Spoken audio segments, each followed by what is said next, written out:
Uy, ganda no. Ganda ng bahay nyo. Parang squatter lang. Parang nangangayayat kayo lahat. Ako ang yaman-yaman. Ganun pa rin.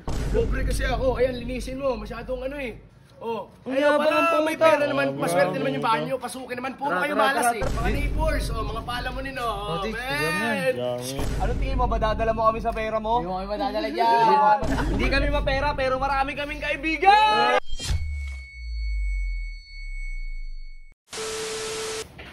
B-boy, ano, magkano yun? Nag-ilista sa Busy ako. Dami ko, prob. Kung sino mga nakakaiwan ng mga gamit ko sa saan nilalagay. 100 pesos yung violation.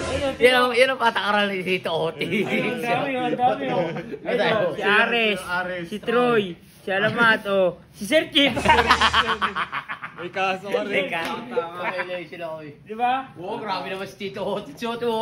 Oy, Lord. Ay, Tits, init na dyan.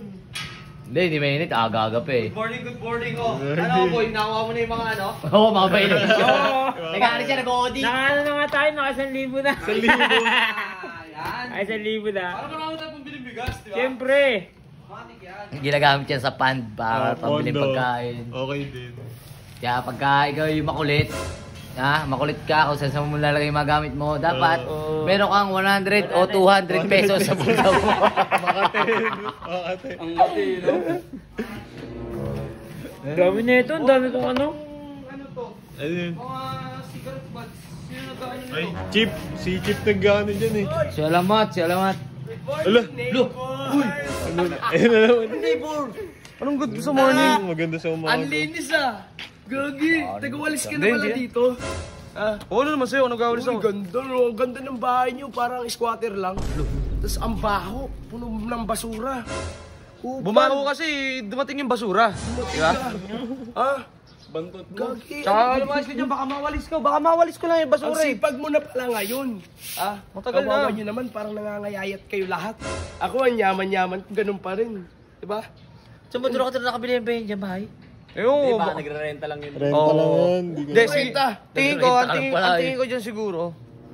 Pinatira yan, naawa. May taong naawa sa kanya. Naawa. Kumbaga ano, caretaker. Ginawa caretaker. Tomboy doon. Caretaker yan. Mukha ba akong kawawa? Sa tingin nyo, sa sobrang yaman ko, hindi ko kaya bumili ng ganon. Ang kapal ng apog ng putik. Sobrang yaman ko. Ni piso nga, mukhang wala eh. Tingnan mo, ang init-init, nakapanlamig. Siyempre, bawal sa mainit ka lang. Social climber.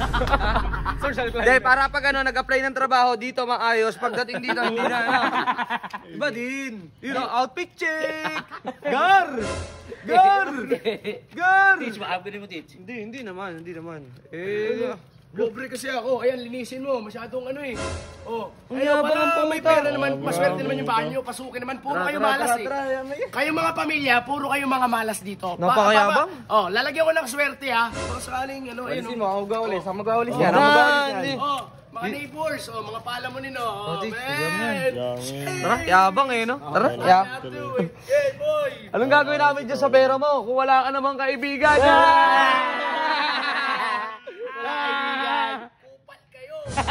Wala kaibigan. Iyak eh. Sinabihan ko lang nang wala siyang Kunin mo na yan, yung mga kaibigan mo. Yan yung mga kaibigan mo. Kunin mo na. Hoy, tinutoyo yung mga kaibigan mo. Tinutoyo, oh. Pulutin mo yan. Tara. Dadamputin yan. Hoy, Teach. Dadamputin yan. Dadamputin daw natin. Ikaw, siya pupulot yan. Ano ba din yan? Mga kaibigan, gising na mga kaibigan. Gising na. Nagpagod lang. Gising na mga kaibigan. Anong tingin mo, ba dadala mo kami sa pera mo? Hindi mo kami madadala Hindi dyan. mo kami madadala dyan. Alam nyo, mapera na kayo eh. Hindi kami mapera, pero marami kaming kaibigan! Ikaw wala kang kaibigan. Eh, no, tinatampot niya na yung mga kaibigan niya. Tinatampot niya, oh, yun. Mga kaibigan mo. Oh, parang nagtanim, oh. Sama ng ugali nyo. Ganda ulit, Teach. Sabi mo masama. Boss, boss, wala na po kaming basura. Wala na po kaming kaning lamig, ha. Nasusunod na lang. Tara na. Alam nyo, madadaan niya tayo sa pera, eh, no? Siya lang naman yung mukhang pera dito sa atin, eh.